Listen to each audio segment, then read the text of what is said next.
Welcome back everyone, this is Surf, and subscribe, like the video, do everything, because today we are looking at Clawson's Rest.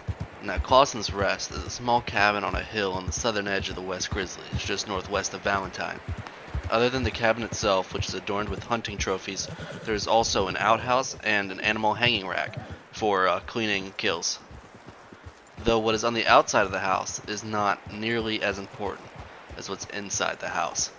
And once we get inside the house, we see two dead kids and a note in the nightstand left by their mother, titled Letter to Glenn and Eddie from Mama. Glenn and Eddie, I've gone to track down those men and get our money back. The doors are locked and the windows boarded shut. Promise me you won't answer the door to nobody who's come calling, even if you think you know them. There's enough food and water for 4 days or more, but I should be home by tomorrow night at the latest. Practice your reading and writing for me. All my love, Mama. Other loot in this house, before we get into the speculation, is an opened cocaine gum, covered scent lotion, premium cigarettes, coffee, opened snake oil, an Otis Miller and the Arabian Prince book, and 2 cigarette cards, those being Captain Jack Page and Adwin A. Rowe. Now at first glance, in reference to the dead kids, you may assume that these two brothers simply died of starvation or dehydration when their mother failed to return. However, with a little look around, it's clear that the happenings around their death may have been more complicated than whatever we come across. With just a little more investigation, for example, the next thing you might notice is the blood splatters, which are all around the cabin. Also, just beside the upturned table, 2 legs are broken off that table, as well as upturned chairs. There are also more bloodstains around the parents' bed. I say parents. We don't know if there's a father at all, but I wouldn't say he doesn't exist. And there's bloodstains in the kitchen on the left side from the entrance, and then more bloodstains on the right, right next to that parental bed, which, frankly, to me anyway, brings up more questions than answers. But what's most striking to me is not the blood everywhere. It's the odd colors that are pouring from the broken shelf just to the right side of the doorway by the entrance. There appears to be a spill of purple, red, and yellow liquid on that broken shelf. I find it likely that since we come upon the house with the door locked but the blood all over the ground, I think it's the most likely circumstances is that the two brothers poisoned themselves in an effort to stay alive after they had eaten everything else in the house. If we look at a 19th century paint can, for example, it's in this tin can that looks pretty remarkably like in some of the food cans that they have around the house already. So, it would say to me that in a last-ditch effort to stay alive, they may have mistaken lead paint for food, and that splashes of blood we find all over the ground is not necessarily blood from any sort of violence or wound, but vomit from very high levels of, or a very extreme case of lead poisoning.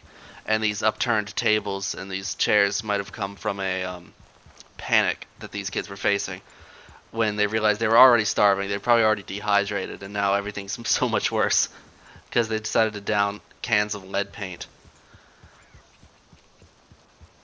Outside of the cabin itself, the question still remains of what happened to the mother. And for this, we can speculate in a few directions. The most likely answer is that the Porter family up in Ches Porter got her during one of the family's conversations. You can overhear that they have a woman buried in the woods. She's in all likelihood dead, and not just buried alive somewhere. It would be very unlikely if we found her alive, because no one's able to find her. People have gone looking for this woman they supposedly buried, but every player so far has been unsuccessful. An alternative answer, however, can be found with the O'Driscoll gang, who We know from the beginning of the game, probably at the time when these kids had either just died or were alive. Chapter 1, we know the O'Driscolls were also in the West Grizzlies up in Ewing Basin. So that there's another sort of thing for you. With all this said, I'd like to circle back to the dead kids for a moment. What initially spurred my high level of interest in this particular location is the expressions on the children's faces seem to change sometimes when you go in there. And sometimes I'd go in and the kids' eyes would be wide open, and other times they'd be closed shut. However, if you go back in and out of camera mode, their expressions will refresh to what I believe they're supposed to be. However, they still can be different after you equip and unequip camera mode. Like, for example, their eyes could be shut, and then you go in and out of camera mode, they refresh, and their eyes are like rolled back or something. And it's crazy. I don't know what's up with that. But about a year ago, I decided to do a little study, and I entered the Clawson's Rest house every in-game hour for 48 hours to see if I could suss out any patterns, see if this was on like any sort of system, whether I came in quietly or busted down the door, or if there are any changes of expression due to date and time, like nighttime or daytime, just to see if there was any correlation going on there. And that proved pretty inconclusive, so I'm not going to share the results. I will post a Reddit link to the study, because I did post it to r/RDR2 Mysteries, and so I'll leave a link to that. But in conclusion, I chalk that phenomenon up to the children being coded in as NPCs, and so their change of expression is a little bit of a glitch.